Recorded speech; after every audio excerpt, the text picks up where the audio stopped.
We've been taught a lot of lies around money, and some of y'all have probably heard some of these lies. One of the lies we've heard is that what? What is that? Time is money. Okay, that's a lie. That's a, and not only is it a lie, it's a very damaging lie. It's a very tragic lie. It's a lie that creates poverty and devastation. Time is money. Time is money. Yeah. Here we go.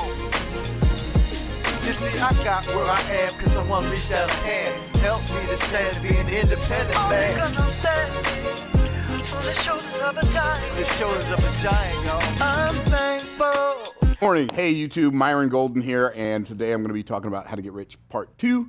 And some people have asked in the comments from the last video, like, why do you talk about, or they don't even say why to you, because when people like have disgust, they don't refer to you as you, they refer to you as this guy, the false prophet, the whatever, the Antichrist, whatever they want to call you. So I'm going to tell you why I talk about money so much, because it's something that affects every single solitary day of our lives. It's the thing that most people spend most of their time doing, figuring out how to get money. And I think the problem that people have with me talking about getting rich is the fact that they've not even defined for themselves what rich is, because compared to most of the people in the world, see, I talk about getting rich because I use the term rich. And the reason I use the term rich is because the Bible uses the term rich, and so I don't have a problem with it. I don't have a problem with the term rich. I don't have a problem with the term wealthy. I don't have a problem with the term abundant. I don't have a problem with the term prosperity or prosperous. I don't have a problem with any of those. They're all in the Bible. And if you got a problem with him, like, take it up with God, right? Don't take it up with me. But the reason I talk about these things is because they are important. People say, well, but Jesus was poor. Okay, I understand that you think Jesus was poor, but just because you think that doesn't mean it was true. The fact, I asked somebody that question in the comments, and I said, if Jesus was poor, why do you need a treasurer? And they said he needed a treasurer to distribute money to the poor. Where'd they get the money to distribute to the poor? Like, let's think all the way through our stuff.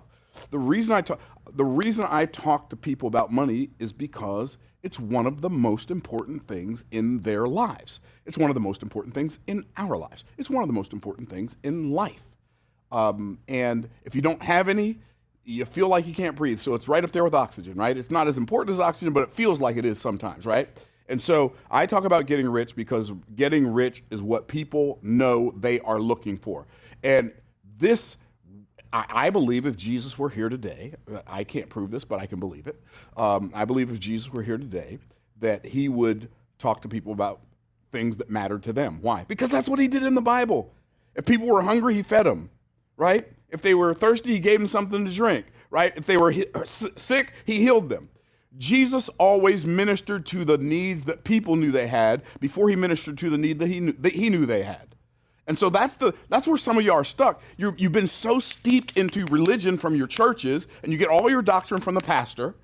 You don't study the Bible for yourself. Now, you may disagree with some conclusion I've come to, but if you're going to disagree, here's what I'm going to ask you to do. If you're going to disagree with something I teach from the Bible, like, study the Bible for yourself. Don't get all your doctrine from the pastor. Because there are a lot of pastors that don't study. And I'm telling you, if I'm teaching something, you can take it to the bank. I've studied it.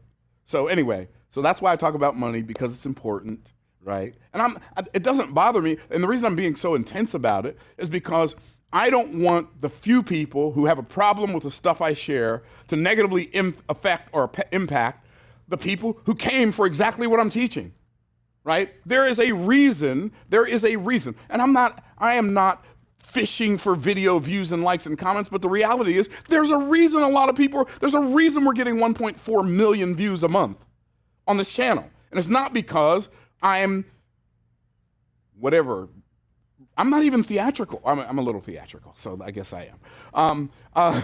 So anyway, so that's why I teach about money, and I'm going to keep teaching about money. I'm going to keep teaching about the Bible, and I don't think those subjects are diametrically opposed. In fact, the Bible talks a lot about money, and it talks a lot about business. And if you haven't seen it, maybe it's because you've been reading the Bible through your religious lenses, and you put your religious lenses on, and all you see when you read the Bible is religion. But the reality is, the Bible is not a book about religion. And I know I'm really going to get some flack over that one. It contains religion, but it's not about religion. More on that from another video. Okay, so there. Now I got that out of my system. I can teach you how to get rich, part 2. So the last video that we did on how to get rich talked about how you want to create a product and have a product-based business versus a service-based business. And if you make $20 profit, you sell it. I'm not going to redo the whole video. Just go watch it. It's called How to Get Rich. Okay. So today we're going to talk about how to create stability through riches. What does that mean? How to create stability in your finances through riches. Because last week we talked, on the last video that I did, we talked about how to create like $1 million in cash flows. I call it the cash flow millionaire formula. On this training right now, the video that I'm going to do right now, I call it the virtual millionaire formula. It's how to live like a millionaire on your way to becoming one. Now, I don't know if that sounds appealing to you, but I would like to be able to live like a millionaire on my way to becoming one. And when I say live like a millionaire, I'm not talking about buying a Lamborghini and living in a mansion. I'm just talking about having more money than it takes for you to exist, more money than it takes for you to survive. Most people think they're living and they're just existing. But life is supposed to be lived, and it's supposed to be lived to the fullest, whether you, I am come that you might have life and that you might have it more abundantly. Life is supposed to be lived to the fullest in every aspect of our lives, unless we have a particular assignment from God for something other than that, right? So today I'm going to teach you what I call the virtual millionaire formula. The formula on the last video was the cash flow millionaire formula. The formula on this video is going to be called the virtual millionaire formula. So what I'm going to do is I'm going to ask you a question for starters. We've been taught a lot of lies around money, and some of y'all have probably heard some of these lies. One of the lies we've heard that what? What is that? Time is money. Okay, that's a lie. That's and not only is it a lie, it's a very damaging lie. It's a very tragic lie. It's a lie that creates poverty and devastation. Time is money. Time is money. So if I hear somebody say time is money, either they're confused and just don't understand that can't be true, or they know it's not true and they're deceiving people, or they are just saying something they heard somebody say and they've never really thought about it. So time is not money. Time is not money. This is a lie. Okay. So what's the truth? The truth is this. That was terrible. Okay. Time is greater than money. Time is more valuable than money. It's better than money. It's greater than money. Why? Because if you run out of money, you can always get more. But if you run out of time, it's game over, right? And so I think all of us would agree, like if I were to say, okay, I'll write you, anybody here in this audience today, I will happily write you let's just say a $500,000 check today. In fact, I'll write you $1 million check today. Who wants it? All hands are up. Okay, all hands are up. Okay, cool. But what if I made the stipulation, if I write you $1 million check today, you have to end your life today. Now who wants it? Nobody wants it. Why? Because you already intuitively know that time is greater than money. See, so we see that that's a lie. However, let's reverse let's flip the script. What if you found out today that you had a terminal illness and you had $1 million just kind of laying there? It's in your retirement account, or maybe it's in your retirement account, or maybe it's in your safe at your house, or you have $1 million worth of cryptocurrency or whatever. And let's say you find out you have a terminal disease. Insurance doesn't cover the remedy for it. The remedy is $1 million, and it's worked 100% of the time for everybody who's ever used it. How many of you would spend your $1 million on that remedy? Right. Why? Because to you, the time is more valuable than the money. Right? So we already know that time is not money, but we say time is money. Now, you say, Myron, why do you say that's a damaging lie? Here's why I say it's a damaging lie. Because if I go through life on a conscious level saying time is money, I'll act as if time is money, and what I'll do is I'll sell a whole bunch of my time for a little bit of somebody else's money because I value them both equally. Or most people actually value money more than they value time in their everyday life, how they live, even though they consciously or subconsciously realize that the time is greater than the money. And so if I believe that time is money, here's what's going to happen. I'm going to waste a whole bunch of time trying to save a little bit of money. I don't do that, right? And the reason I don't do that is because I only have a limited amount of time on this earth. It is appointed unto man once to die, and after this the judgment. So I know that I'm going to die. That's gonna happen unless Christ returns before I die. So I'm just I'm going to live my life to the fullest, and I know that I'm probably going to die. Now, so if I believe that the lie that time is money, what I'm going to do is I'm going to waste a whole lot of time trying to save a little bit of money, right? And I don't believe in wasting time to save money. That's why, and I know this, I don't want this to sound condescending or snooty, because I'm not snooty. I'm just a regular dude. I'm not condescending, I'm not snooty, but this is like my belief. Like right now, our cleaning lady is at our house cleaning. My wife knows how to clean. My wife likes to clean. My wife didn't even want a cleaning lady, but that's okay. I wanted a cleaning lady because I wanted to be able to spend more time with my wife instead of her cleaning the house when I'm at home. So it just made sense to me, right? So that's why I pay a company to cut my grass.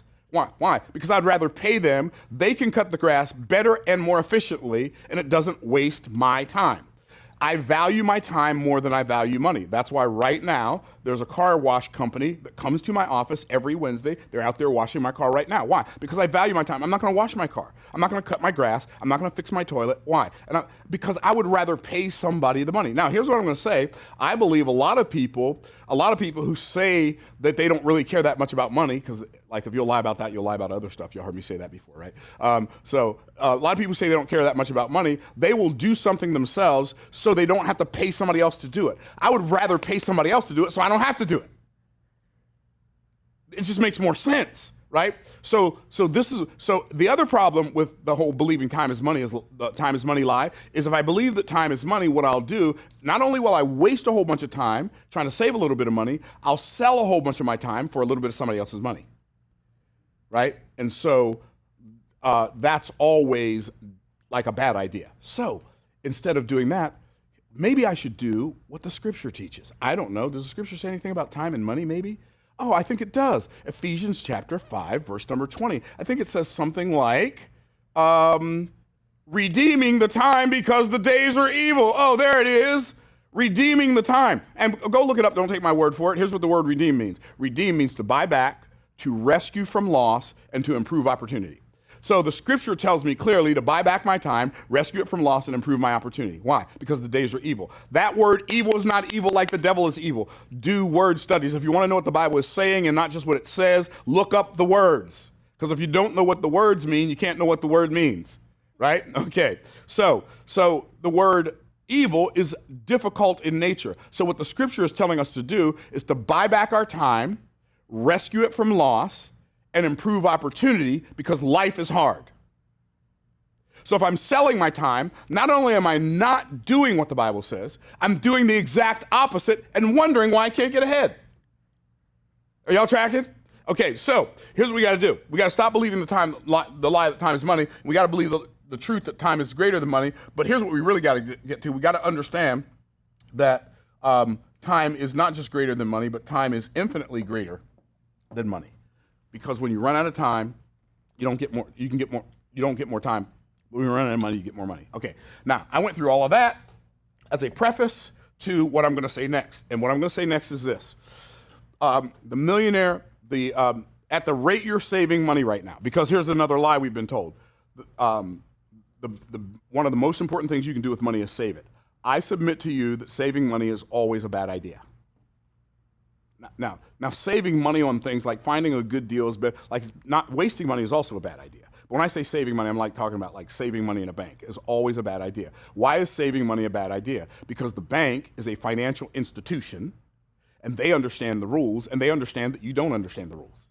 And so here's rule number one: the bank is always going to give you a lower interest rate than the rate of inflation, which means you are saving something that is becoming worth less over time. So you shouldn't save money, you should invest money. Investing money means you're multiplying it. And I know some people probably have some problem with that too, but God is a God of multiplication, and his principles are multiply principles, right? So principles of multiplication. So at the rate you're saving money right now, we're going to do some math here. We're going to do some math. I want you on YouTube to do some math. I want you all here in the room with me today to do some math. You ready? Okay. Get your pen and paper, your calculator on your phone out, and I want to ask you a question. At the rate you're saving money right now, how long is it going to take you to save $1 million? Now, you say, why do you pick $1 million? Because it's got a lot of zeros in it. It's got a 1, which is like a pretty low number. We can all count to 1, and it's a simple number. Now, like some people want to retire. Like anybody here want to retire? Okay, some people want to retire. Okay, and there's nothing wrong with wanting to retire. So, how much is it going to take for you to retire? Well, if you if you say, well, we'll talk about that in a minute. So at the rate you're saving money right now, how long is it going to take you to save $1 million? So let's say you are saving or investing. I'm just going to call it saving because that's what most people do, right? Before this video, you were saving. Okay, most people are saving. So let's say you're saving $100 a month. How long is it going to take you to save $1 million? It's going to take you 833 years. Now, I'm not sure how old you're going to be in 833 years, but I'm going to be 864. No, I'm going to be 894. I'm going to be 890. I'm going to be almost 900. I'm going to be almost as old as Methuselah by the time I save up $1 million at $100 a month. So for me, now for you, this may be the plan, but for me, this is not the plan. Okay? So maybe I should do better than that. Maybe I should save $1,000 a month.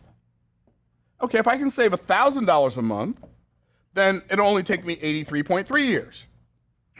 Well, I don't know how old you're going to be in 83.3 years, but I'm going to be 144.3. And yes, it'll still be $1 million, but I'm going to be so tired I won't have any energy to enjoy it, right? At 144.3, right? So saving money is not the plan. Because most people, well, we agree that most people in the United States of America are not saving $1,000 a month, right? So if you want to do it like in a time frame that's going to be more reasonable, maybe you should save $10,000 a month. Well, here's the problem with that. Most people can't do that, even if they'd like to. But then it's only going to take you 8.33 years. Well, that's better, but it's going to say you're going to save up $1 million. Now, if you save up $1 million, are you a millionaire? Well, yeah. But if you spend $1, after you get to that million, you spend $1, you're still a millionaire? No, you're a 999,999 in there, and it takes way too long to say. I don't even think anybody will finish listening to you by the time you get to the end of that number, right? Are you a million? No, I'm a 999,999 in there. Like, what? Right? What is that? Okay, so if you did by chance, by some, let's say, if you did, let's say you didn't save $1 million. Let's say some strange turn of events, you had a long lost uncle. A lot of people, I had a long lost uncle, for real. Like my dad's oldest brother, like we never found him, but we found his kids like at my dad's 84th birthday, right? My nephew found him through one of those genealogy websites, and then we started connecting with our cousins that we never knew, right? So it's crazy. First and second cousins we never knew. So anyway, so maybe you had a long lost uncle. He found out about you, and he didn't have any kids, and he left you $1 million. That's pretty cool. We already know that if you want to stay a millionaire, you can't spend the money. So what are you going to do? You're going to live off the interest, right? So let's say you could get 6% interest on your $1 million. How much money is that going to give you per year? $60,000 a year. Now, it's not just giving you $60,000 a year, though. Here's what it's giving you. It's giving you $60,000 a year, and it's giving you your life back. Because now you don't have to trade your time for $60,000 a year from a boss. Are y'all tracking? So now you got $60,000, and you got all your time back. Oh, snap. Let's go, right? So if I take that $60,000 and I divide it by 12 months, that's going to equal $5,000 a month, right? So if I were to save up $1 million and I were able to get 6%, it would give me a lifestyle of $5,000 a month passive cash flow. So now I have both the time and the money to enjoy it. And now I can spend my time with the people that I care the most about instead of the people I care the least about and the people who care the least about me. Can I get a witness? Where are my people, right? So $1 million, like to me, if you just got $1 million, like going and buying your dream car is probably not the best idea unless you're going to buy your dream car on time and you're going to let this 6% pay off the note of that dream car, right? Are y'all tracking? So you say, Myron, why did you go jump through all those hoops? Because I love elementary school math. In fact, I love elementary school, just about everything. In fact, I did well almost the whole way through elementary school. I did great all the way through the third grade. And the fourth, fifth, and sixth, not so much. Okay, but I made it halfway through with A's and B's, and the rest of it, yeah. Okay, so So why did I go through this? Because I learned a mathematical I learned a math principle in elementary school that's mind-blowing. Are y'all ready? Here it is. When two things are equal to the same thing, they're also equal to each other.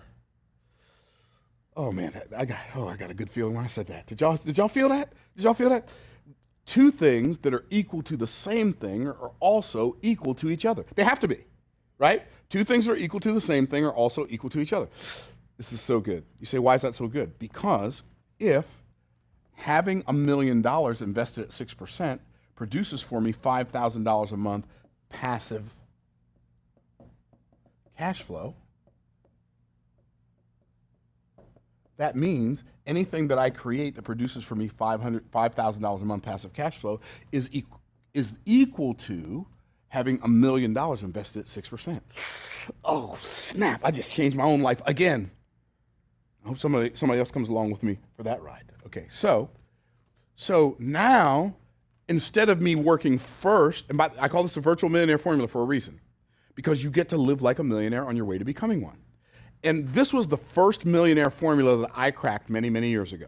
I got myself to $5,000 a month passive cash flow. And I've got good news for everybody in this room today.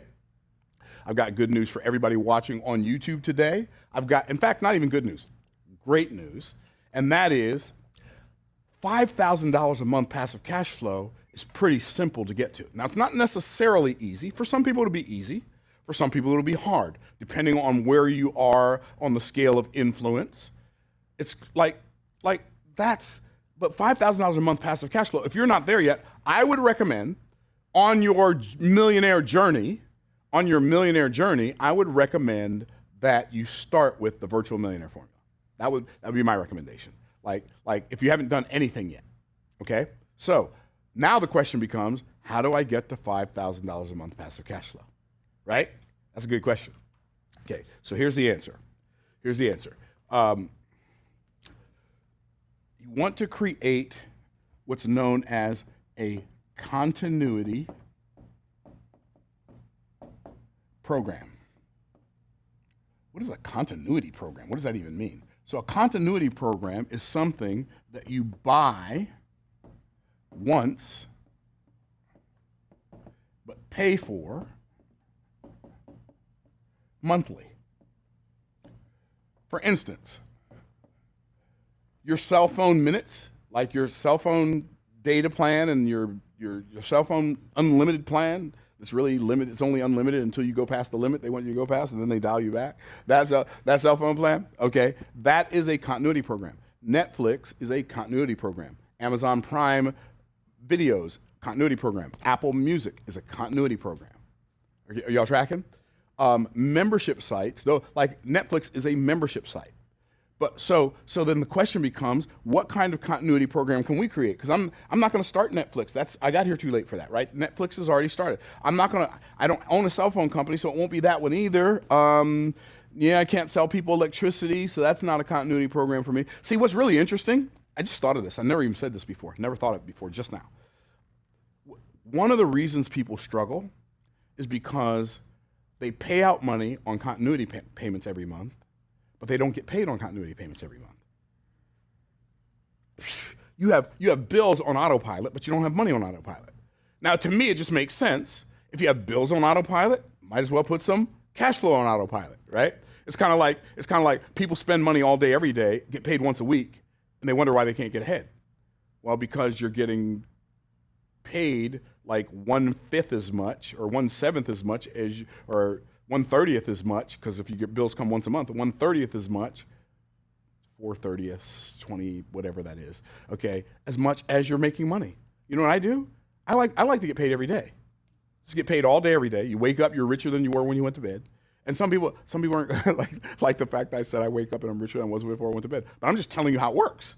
Like, I'm telling you what my experience of life is. And I'm telling you that not so you can think I'm awesome, but so you can know if that's my experience of life, that can be your experience of life. Some people say, I don't care. All I want to do is just help the poor and spread the gospel. Okay, well, if you had more time, you could spread more gospel and help more poor people. If you had more money. I'm just saying. So let's wrap our minds around the concept. And so now the question becomes how?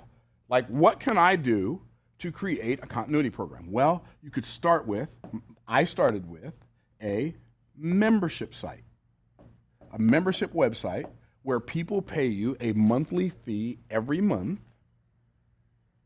for access to your content. That's called a membership site.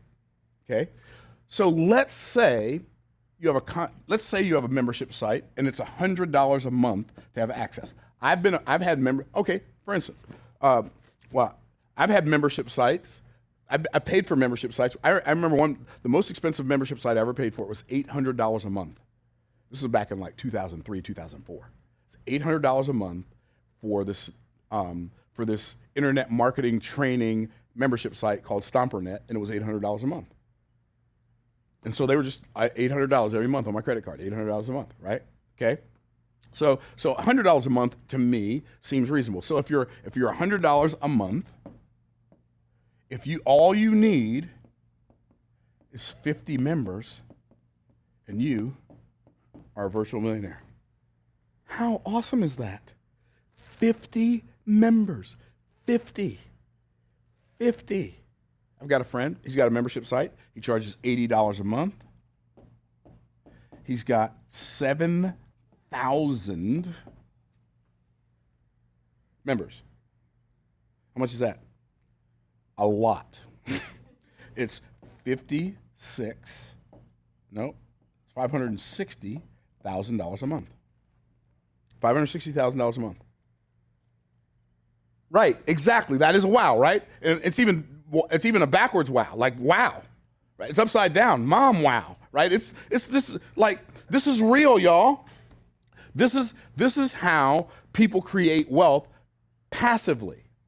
So, or a membership site is not the only one. That's just one. That's one of the three that I'm going to talk about. Okay? You could also do what's known as a newsletter. What's a newsletter? A newsletter is a letter that you pay for every month. You might pay $30 a month. You might pay $50 a month. You might pay $100 a month. You might pay $100 a year. Like you can have an annual newsletter. You can have a monthly newsletter. You can have a weekly newsletter. And so when you have a newsletter, that newsletter is something that you pay for. So number one is a membership site. Number two is a newsletter. Let's just say your newsletter is $25 a month for your newsletter, right? $25 a month for your newsletter. All you need is 200 members. Congratulations, you're a virtual millionaire. Is this exciting, or am I imagining that this is exciting? Okay, like this is game changer for this. By the way, this is not theory. This is not theory. This is what I do. I do this. Okay, so I don't have a newsletter, but I do have a membership site. Okay, so let's go to the next one. What's the next one? This is my favorite continuity program. It's called. This is number 3. It's called Be the Bank. What does that mean? That means you sell stuff to people on payment plans. Oh, hallelujah. I just got to chill. Okay? Say, what do you mean? Be the bank. The bank loans money to people all the time, and then you make payments. That's what you do with your car. That's what you do with your house. Well, what? Well, if it works for the bank, why don't you do it? Right? So wrap your mind around this. So let's say, I'm going to give you an example of somebody that I know that has a program that's somewhat similar to this. So let's say you have a program that you sell, a coaching program that you sell for $55,000, let's say. Okay, that somebody does that. Okay, and let's say they make people pay they put down $28,500 up front, and then they pay $510 a week to pay off the balance of the $55,000. They pay $510 a week for a year. Well, you get enough people doing this, then you get 200 people doing this. Well, not 200. Let's say you get 20 people. 20 people doing this, it's $100,000 a month. 40 people doing this, it's $200,000 a month. It's $220,000. Like if you do this times 40, it's $220,000 a month before you get out of bed. How many of you realize that if you have a fat hog, you quit smoking, and you have a big garden, you can live off of $220,000 a month, right? That was supposed to be a joke, but I guess y'all didn't get it. Okay, I don't even eat pork, and I don't smoke. I also don't garden, but that's $220,000 a month. This is something anybody can do. So another one, I'm going to give you one more. because this is what I'm just getting started in, haven't even launched yet, okay? It's called, this is number 4, and this is the last one I want to talk about. SaaS, software as a service. What is that? That's a software program that people pay you monthly for, okay? So there are many software programs that I pay monthly for. I pay $500 a month for Zoom. I think that's how much I pay, $500 a month for Zoom, okay? Well, if Zoom has 1 million people paying them $500 a month, that's $500 million a month. You might not get to $500 million a month, but if you got something that's $500 a month and you get 100 people paying you that, that's $50,000 a month. Are y'all tracking? This actually works, y'all, okay? Our continuity revenue in this business is about $240,000 a month before I get out of bed. Right? So do you think I ever worry about payroll? Nope. Do you think I ever worry about like taxes? Do you think I ever worry about paying the mortgage on this building? I don't worry about any of it. Why? Because these formulas, like this is not stuff that I read in a book and now I'm going to come teach you what I read in the book. This is how I live my life. And I know you can live your life like this. And for those of you who think money's not that important or you don't care that much about money, whatever, like if you had however much you're going to work and trading 60 hours of your week for right now, 40 to 60 hours of your week for right now, if you could get all of that time back and go do all of the things that you are proclaiming are so important, then you'd probably be in a better space and you'd be able to help way more people than you can help right now. So if this made sense to you, like the video, share the video, comment on the video. Even if you disagree with me, that's okay. But if you disagree, I'm going to warn you now. If you disagree, be respectful. That's number 1. I'm going to always respect you, respect me, respect the other people who are reading on this platform. If you use profanity, I'm going to delete your comment. I'm just telling you. I'm just keeping it real. You use profanity on a comment on my channel, I'm going to delete your comment. If you call me or someone else a name because you disagree with our philosophy, I might leave it up there. Depends on how ridiculous it is. If it's ridiculous enough, I might just leave it there and let everybody else comment on it. I won't even say anything, okay? Because we get some ridiculous stuff. But it's okay. But I invite you to disagree with me, but when you do, know why. Don't just disagree with me because you feel emotional about the fact that your church doesn't teach the same thing. Because I'm going to tell you right now, that ain't good enough. Or your college professor don't teach that. That is not my arena. This is not that, okay? So like, share, comment, all the rest of that, and we'll look forward to seeing you on the next video, all right? Peace out, Cub Scouts, and I'll see you all in the next video.